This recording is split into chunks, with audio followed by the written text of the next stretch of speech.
Bien. Des questions? Allez, allez. Une remarque.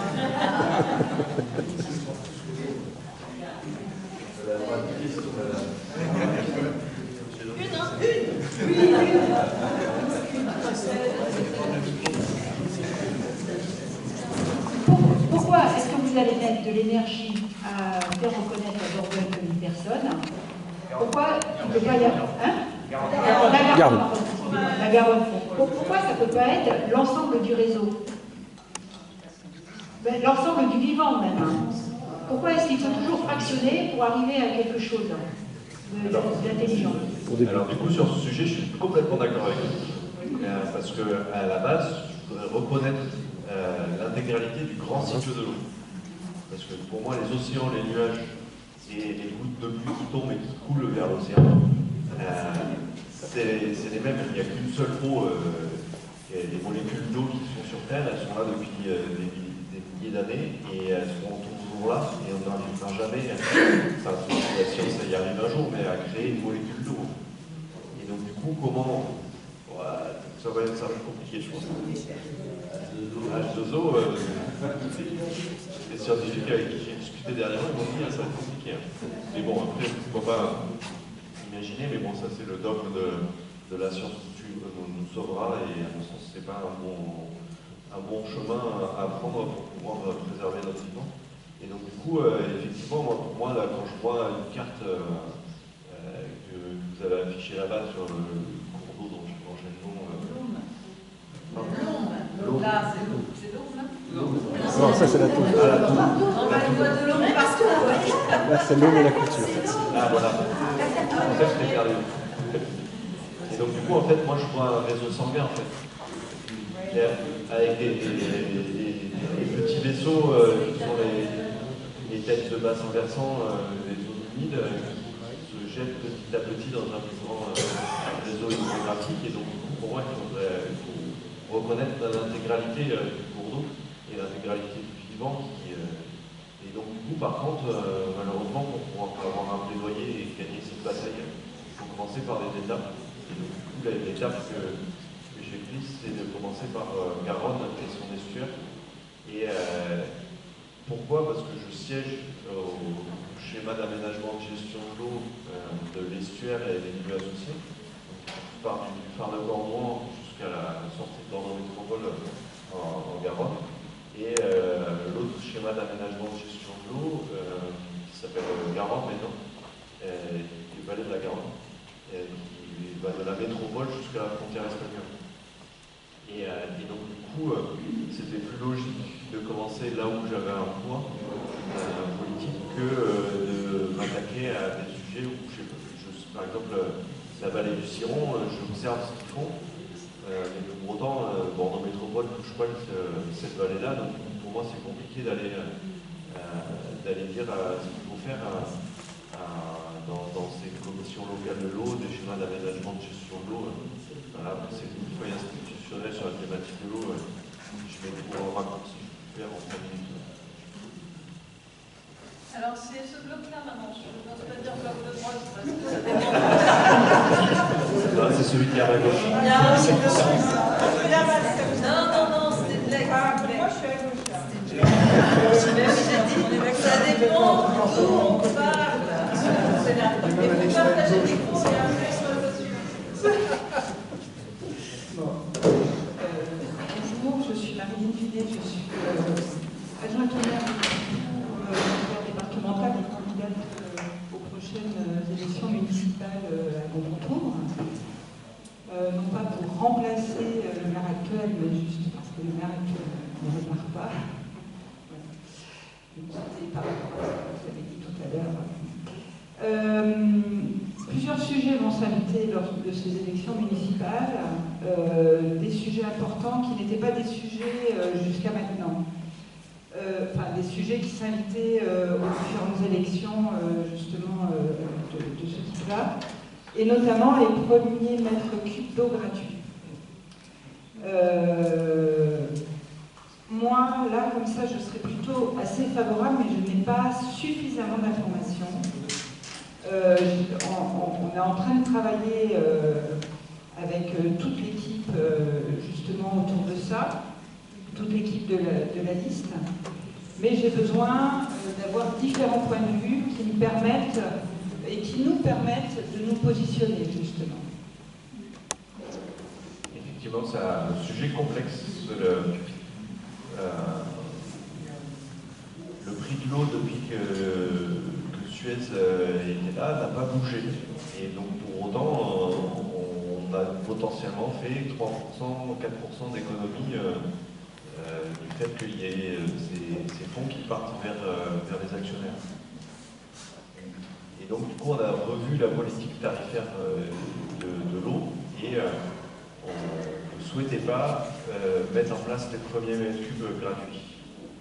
Pour une bonne raison, c'est que dire que les premiers mètres cubes peuvent être gâchés parce qu'ils sont gratuits, pour moi, c'est pas un bon signal en fait. Les premiers mètres cubes peuvent être dilapidés facilement parce qu'ils sont gratuits. C'est pas, déontologiquement, ça me chagrine. Ensuite, on ne peut pas faire des distinctions derrière un compteur. C'est-à-dire que faire les premiers mètres cubes gratuits pour une famille de 5 personnes, pour une personne individuelle, pour une maison secondaire, pour une entreprise, comment on fait quoi? C'est une famille de 5 personnes et quelqu'un qui est tout seul, on ne sait pas derrière un compteur combien il y a de personnes. Ensuite, quand on a étudié ce sujet, on s'est aperçu que 60% des habitants bordelais vivaient derrière un compteur collectif. Donc du coup, comment mettre en place une tarification sur les premiers mètres cubes gratuits à des personnes qui vivent de manière individuelle dans un habitat collectif, c'est impossible en fait. Et ensuite, 40% des foyers bordelais vivent seuls. Donc quelqu'un qui vit seul dans un foyer collectif, qui est tout seul derrière son compteur individuel, comment on arrive à faire la distinction, c'est totalement impossible. Et donc du coup, on s'est dit que le meilleur moyen pour lancer un signal aux personnes que l'eau elle est précieuse et il faut la préserver, ça a été de dire on diminue l'abonnement de 30%, ce qui n'est pas rien dans le budget, parce que je vous rappelle que l'eau paye l'eau et que l'intégralité des factures finance le service d'eau. Il n'y a pas d'autres sources de financement sur la thématique de l'eau. Et donc du coup, on s'est dit qu'on allait faire un tarif unique, parce qu'on avait déjà une tarification progressive à Bordeaux Métropole, et qui était avec des grosses échelles, c'était 0,190 mètres cubes. Je ne sais pas s'il y a quelqu'un qui sait me dire sa consommation d'eau annuelle. Oui. Ça doit être un public éclairé, parce que dans la rue, on n'a personne. Et donc du coup, en fait, il y a 0,190 et après, le palier suivant, c'était 2200 ou 2500 mètres cubes. C'est encore plus cher. Et du coup, on a voulu effacer cette tarification progressive en leur mettant un prix plus cher que celui qui était, pour pouvoir inciter les gens à diminuer leur consommation et à avoir une constance sur le prix de l'eau auprès des 80% des consommateurs moyens, on va dire, je pourrais le dire autrement, mais du coup que le prix de l'eau soit plus cher, notamment pour les très gros consommateurs, et les inciter à faire des économies. Et pour aider les foyers qui ont du mal à payer leur facture d'eau, parce que facture d'eau pour l'intégralité, 95%, 96%, 17% des foyers, c'est 1% de votre budget. Ce qui est que dalle en fait, par rapport à l'énergie qui est beaucoup plus élevée. Et donc du coup, on s'est dit qu'on pouvait aller chercher, parce que ça a été expérimenté à Grenoble, le fichier de la caisse d'allocation familiale pour avoir le quotient familial des foyers et aider les foyers qui payent plus cher enfin, comment on peut faire ça? Voilà, ouais. Alors, en fait, quand on paye un foyer, la CAF, elle sait combien il y a de personnes dans le foyer, donc du coup, on peut déterminer que la consommation, la facture théorique du foyer, parce que les plein de foyers qui ne voient pas la fin de la facture d'eau, en fait. Et du coup, comment on peut aider ces personnes qui ne payent pas de facture d'eau? C'est une vraie difficulté, en fait. Donc, auparavant, il y avait un chèque eau possible pour ces familles-là, mais on avait 3% d'utilisation de ces montants disponibles. Du coup, comment on arrive à aller à l'aider? C'est en récupérant le fichier CAF, calculant le nombre de personnes qu'il y a et une consommation théorique de 40 mètres cubes pour une personne, et après augmenter de 30 mètres cubes par personne supplémentaire dans le foyer. Et du coup, on a la facture théorique du foyer, et si ça dépasse 3% du budget du quotient familial du foyer, on aide directement en versant les sous directement sur le compte de la personne. Alors vous allez me dire, ouais, mais tout le monde n'est pas inscrit à la CAF, donc maintenant qu'on a fait 80% des personnes enfin 80% de la population sont inscrits à la CAF, maintenant on travaille avec alors c'est CARSAT, je sais pas ce que ça veut dire, et c'est la retraite. C'est ça que je comprends. Et la caisse des agriculteurs, MSA, merci. Et donc, du coup, maintenant, on travaille avec ces deux caisses pour pouvoir, pareil, récupérer les foyers. Et pour les personnes qui sont hors CAF, on a gardé un chèque eau pour pouvoir les aider.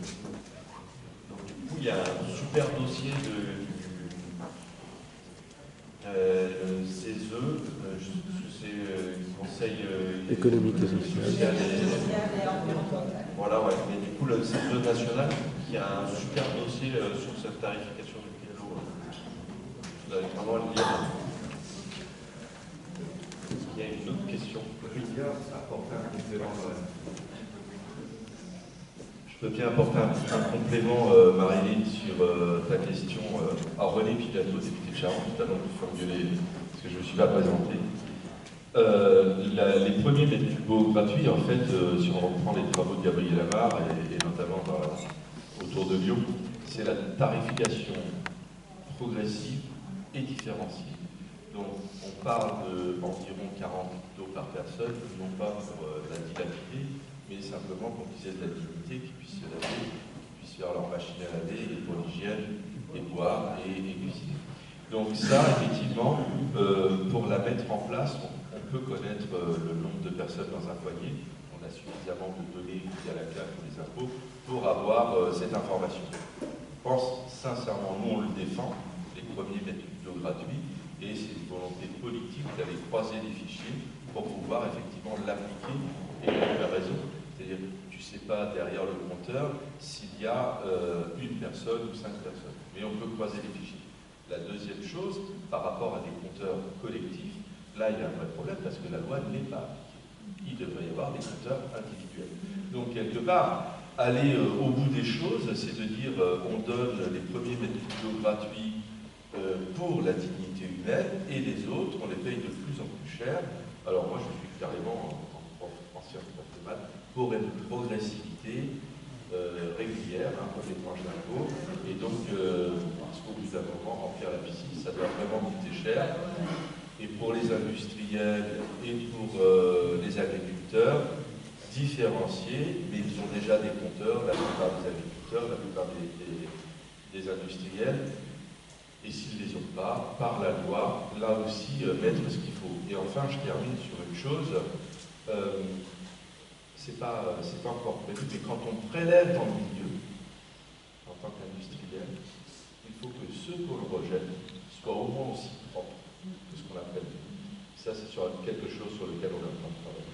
Voilà la petite précision que je voulais t'apporter. Je ne suis pas tout à fait d'accord sur ce mais On peut s'entendre quand même. oui, non, on peut s'entendre. Hein.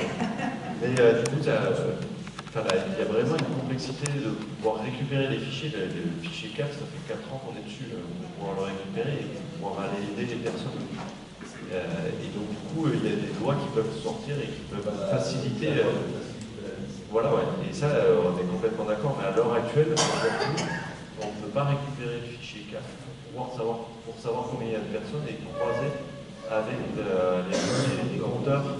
Parce qu'il y a eu à peu près 750 000 personnes à Bordeaux et on n'a que 300 000 compteurs. Du coup, toutes les personnes qui sont derrière un compteur collectif, c'est hyper compliqué d'aller les aider. Et ça, c'est hors la loi, je ne suis pas sûr, mais à vérifier. Je ne vais pas m'avancer, mais je te crois. Le budget pour pouvoir mettre en place des compteurs individuels au sein de Bordeaux Métropole, c'est 20 millions d'euros. Et ces 20 millions d'euros, je préfère les investir dans le renouvellement du réseau que dans des compteurs individuels. C'est des choix qui sont complexes à prendre, mais du coup, derrière, il y a un budget. Et derrière, il y a, en plus de ça, la problématique du renouvellement de ces compteurs et du relevé de ces compteurs. Est-ce qu'on met en place une télé-relève pour pouvoir simplifier? C'est encore un autre sujet complexe auquel il faut des débats. Hein. Enfin, pour le prochain mandat. Voilà, ouais. Mais bon, c'est pas terminé et de toute façon, l'eau est tellement indispensable à la qu'on continuera à en parler. Oui, en tant que simple citoyen, j'ai une préoccupation qui est la suivante. Je voulais savoir si en Gironde vous nous en êtes par rapport à ça.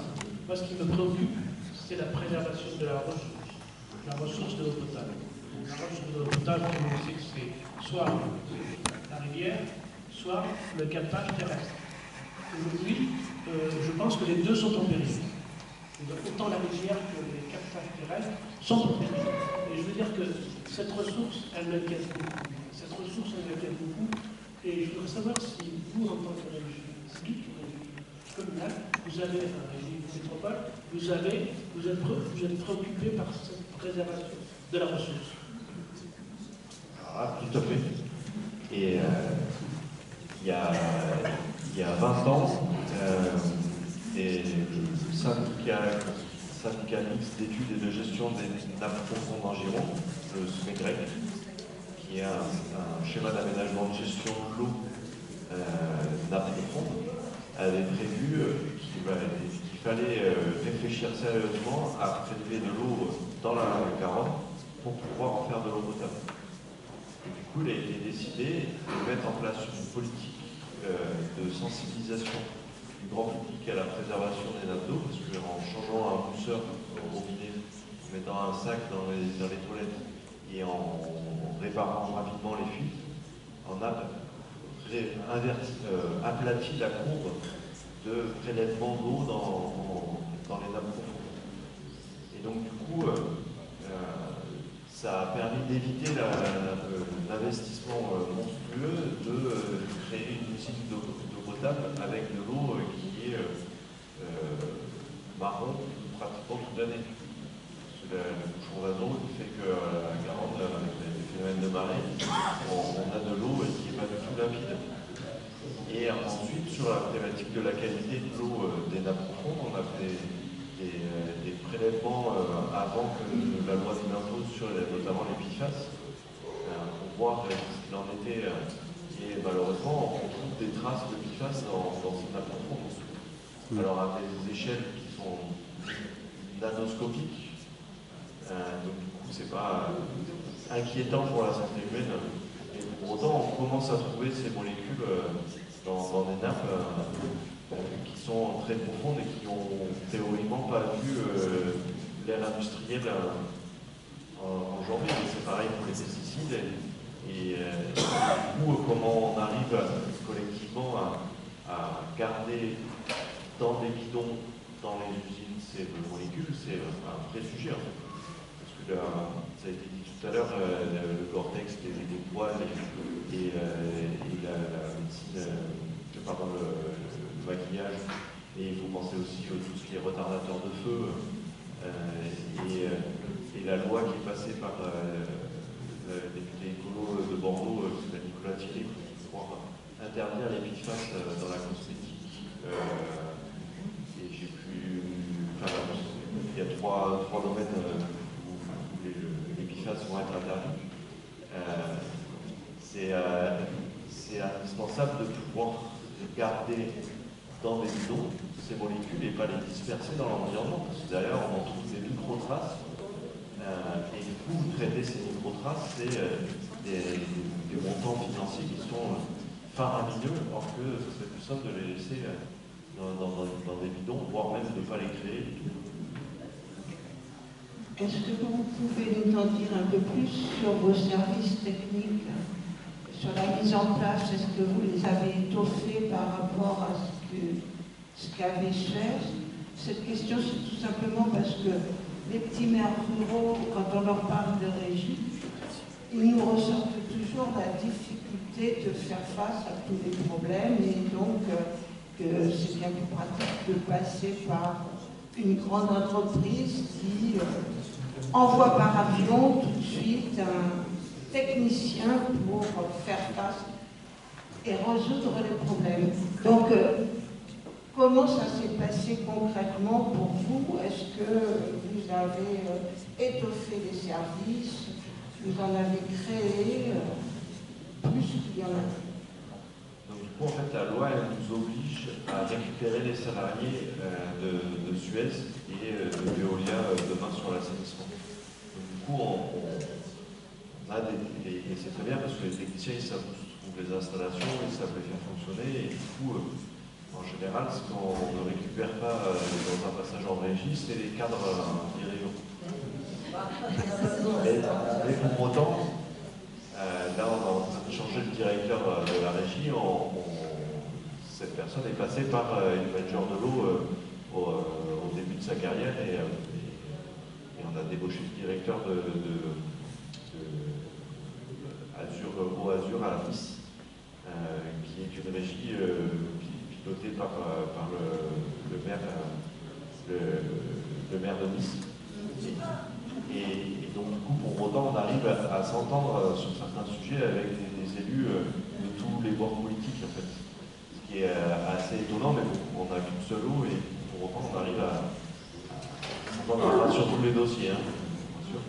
Mais bon, pour autant, le sujet est tellement prégnant qu'il n'appartient ni aux écologistes ni à la gauche, cette thématique. Et donc du coup, on a créé des services là où il y en avait besoin. Par exemple, la commission d'appel d'offres, c'était des services qui n'existaient pas, et du coup, on a créé un service sur l'arrivée de Suez, et ça, la commande, l'achat commande. Et donc du coup, je dirais que pour le moment, on n'a pas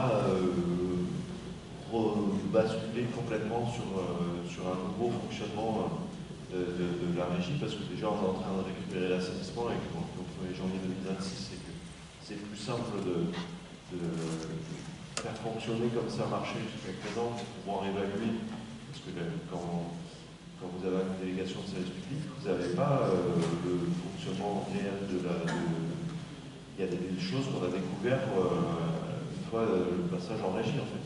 Il y a des sujets qui étaient soigneusement cachés par le délégataire, parce que ce n'était pas intéressant pour lui de les partager, en fait. Parce que c'est du savoir industriel, et du coup c'est du secret d'affaires, et du coup ils ne veulent pas le partager avec les concurrents de Veolia ou de Suez. Donc du coup, si vous voulez passer en régie sur votre commune, vraiment allez voir vos voisins et les syndicats des eaux voisins, pour pouvoir vous regrouper entre vous, parce que le sujet de l'eau, il faut travailler collectivement. Et du coup, je pense le syndicat des eaux au 17 et au 47, qui sont des syndicats départementaux. C'est à mon sens une échelle qui est intéressante à travailler, pour pouvoir travailler en commun, en fait, sur cette thématique, avec les avantages et les inconvénients de chaque syndicat. La loi qui imposait que les représentants des syndicats des eaux soient des représentants des établissements de coopération intercommunale, les EPCI, ou les Comcom, c'était à mon sens une bonne loi. Elle a été détricotée par la droite au Sénat, et elle est reportée au calendrier grec. C'était une loi qui était prévue depuis plus de 5 ans. Et donc du coup, comment on arrive à mettre en place du collectif quand on a une commune qui est toute seule isolée dans le fonctionnement, hein, parce qu'en général ils sont interconnectés avec les voisins pour pouvoir acheter de l'eau ou vendre de l'eau avec les voisins pour la sécurité de l'alimentation. Mais pour autant, comment arriver à gérer un service des eaux sur une commune isolée, c'est aujourd'hui impossible. Et les avantages que peut avoir une métropole comme Bordeaux, c'est qu'on met en place la solidarité internationale sur la thématique de l'eau avec la loi d'incendie. Et donc, du coup, on finance 200 ou 250 000 euros pour apporter de l'eau dans des endroits du monde où il y en a besoin. Et on a mutualisé avec parce que les déclinables sur l'électricité, les déchets et le transport. Donc aujourd'hui, c'est près d'1 million d'euros qui sont investis à l'international sur cette thématique de solidarité. On a mis en place un comité des usagers de l'eau à l'échelle communale. C'est impossible à mettre en place parce que c'est du temps nécessaire pour le fonctionnement, de l'organisation. Qu'est-ce qu'on a mis d'autre en place? Je crois qu'il y a une question. Justement, c'est un peu cette question-là. Alors, on a parlé de la transparence comme un des avantages de la gestion publique par rapport à la gestion privée. Alors, un autre aspect, c'est la participation des citoyens directement dans la gestion. Vous avez la possibilité donc, de créer un collège de citoyens qui participent directement à la gestion de l'eau à Bordeaux. Est-ce que c'est le cas ou pas? Oui, il a à peu près 1 ou 2 ans d'existence, c'est l'année passée.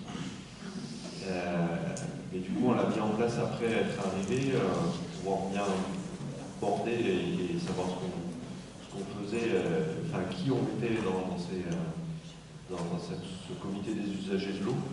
Du coup, on a fait un appel à volontariat sur le site internet et dans les journaux municipaux des collectivités des communes. Et après, derrière, on a fait un tirage au sort pour pouvoir avoir une répartition en âge, en sexe et en territoire, pour pas avoir que des Bordelais et pas des territoires de la couronne. Et ensuite, on a été voir les organisations de la CCI, la Chambre des métiers, pour avoir des représentants des gros consommateurs d'eau, mais également des filières, je pense par exemple aux coiffeurs, qui utilisent aussi de l'eau dans le cadre de son activité. Et donc du coup, ce comité des usagers, composé d'une soixantaine de personnes, enfin 30 ou 60, je ne sais plus exactement, je mélange des fois avec les autres que j'ai pu observer, se réunit de manière régulière et est en train de définir sa feuille de route, parce qu'on ne voulait pas imposer un sujet sur lequel ils doivent travailler. C'était à eux de définir les sujets sur lesquels ils travaillent, mais pour autant ils sont formés aujourd'hui par les services de la régie et ils peuvent faire appel à des personnes extérieures pour pouvoir être éclairés, puisqu'en fait ce sujet de l'eau, vous avez vu, on parle de grands cycles, de petits cycles de l'eau, et dès qu'on rentre sur un sujet, il faut aller chercher les spécialistes sur les thématiques, et du coup on ne peut pas tout traiter non plus, mais du coup, petit à petit c'est en train de se mettre en place pour pouvoir avoir des écoutes de citoyens et savoir ce qu'ils en pensent. Consultatif. Oui, c'est consultatif. Mais du coup, en fait, il n'y a pas de pouvoir de décision. Du coup, les personnes qui ont le pouvoir de décision, ce sont les élus qui ont été élus et qui sont les représentants à l'échelle de la composition de l'Assemblée de Bordeaux Métropole. Donc, j'ai dit 3 socialistes écolos et 3 de droite. Et j'ai oublié de spécifier qu'on avait rajouté 2 autres sièges, un pour l'association de protection de l'environnement qui s'appelle la Séquenceau, qui fait partie de FNE, et un autre pour les consommateurs, j'ai que l'acronyme en tête, je cherche Merci. Je ne sais pas ce que ça veut dire. Location et qualité de vie, je crois. Voilà, on va regarder sur Internet. Configuration logement cadre de vie. Ah voilà, c'était presque le logement et vie, mais pas. Vous avez terminé. Alors je pose ma question. D'abord, je vous remercie pour le retour d'expérience que vous nous faites, qui est, moi personnellement, m'enthousiasme. Et ma question, c'est à propos du Club Charente. Est-ce que vous savez, je sais qu'il y a une association qui travaille sur la même dynamique, faire reconnaître le Club Charente. Est-ce que vous pouvez nous dire où ça en est, si des personnes ont l'information? Merci. Oui, effectivement, ça a été lancé par Katia. L'association ANDC à Cognac. Non, mais je peux parler comme ça. L'association a été créée à Cognac l'année dernière à partir d'un collectif, donc c'est bien les élus, les écologistes qui l'avaient lancé sur Rochefort. Et maintenant, on est un groupe qui a été donc créé avec des gens plus de l'estuaire. Et donc, nous, par exemple, à La Papa, nous faisons partie de ce collectif. Il y a aussi ici Geneviève qui est de Clapotis, de Cognac, qui en fait partie aussi. Et nous faisons notre prochaine grande journée de réflexion avec ceux qui y seraient intéressés. Donc c'est bien pour avoir la même démarche que ce que vous avez sur la Gironde. Nous, c'est le 22 novembre que nous faisons une journée complète de réflexion. Ceux qui sont intéressés peuvent me contacter Geneviève pour participer ou laisser leur adresse entre les deux casques BNM là-haut, en mettant que c'est pour cette idée-là. Voilà. Mais c'est vrai qu'on est aussi dans l'expectative parce que c'est complexe comme situation et c'est pas, voilà, on n'est pas encore trop en ordre de marche et on attend des gens pour nous rejoindre et nous aider. Bah, du coup, je quand même parler de ce qui a été fait sur Garonne et son estuaire. On a lancé une pétition sur Change.org qui a recueilli 25 000 signataires à l'échelle du bassin. Et du coup, on a créé un collectif d'associations pour travailler sur ce sujet, qui est composé historiquement par Darwin, l'association de Darwin à Bordeaux, l'association de la Sépenceau dont je parlais tout à l'heure, de France Liberté, l'association de Daniel Mitterrand, et Wing of White Egal, qui est une asso nationale qui accompagne les structures à créer des droits pour le club, pour leur club. Et du coup, ce travail-là est vraiment en collaboration avec le maximum de personnes. En fait, c'est pour moi un regroupement de structures qui permet d'avancer sur ce sujet de la reconnaissance des droits des Bordeaux. Et aujourd'hui, on a été rejoint par Wing of the Season, Surfrider, ATTAC, j'ai oublié, Terre et Océan, qui est l'asso local de sensibilisation, le CESO, qui est pareil, l'asso de sensibilisation. Et donc, du coup, comment on arrive à faire corps et à interpeller les élus. Le maire de Bordeaux a signé la reconnaissance des droits du club lors d'un festival qui s'appelait Traverse en mai dernier. Le dernier climax qui a été organisé par Darwin, il y a les députés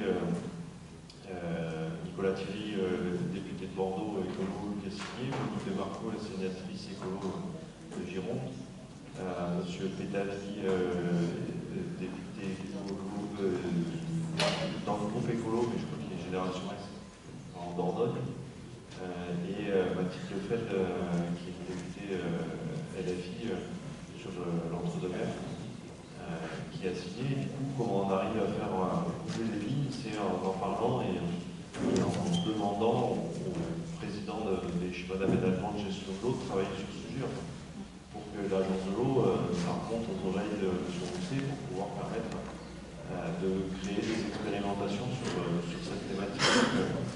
C'est remettre tout le monde autour de la table, tous les usagers, qui permet de faire avancer les choses. En fait, on ne peut pas dire que c'est les écolos dans leur coin qui vont réussir à faire un truc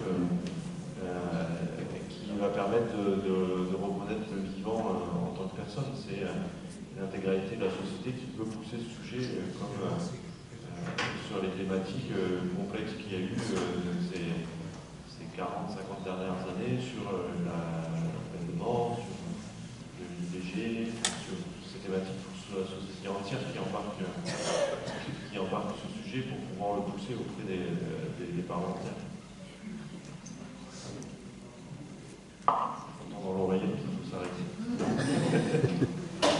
Vous pourrez continuer les conversations, bien sûr, à table ou autour du bar. Et je rappelle que cet après-midi, cette journée, elle s'inscrit dans une continuité. Donc on pourra réaborder des sujets qui ont été oubliés ou pas évoqués par faute de temps. Donc voilà, merci beaucoup Maxime.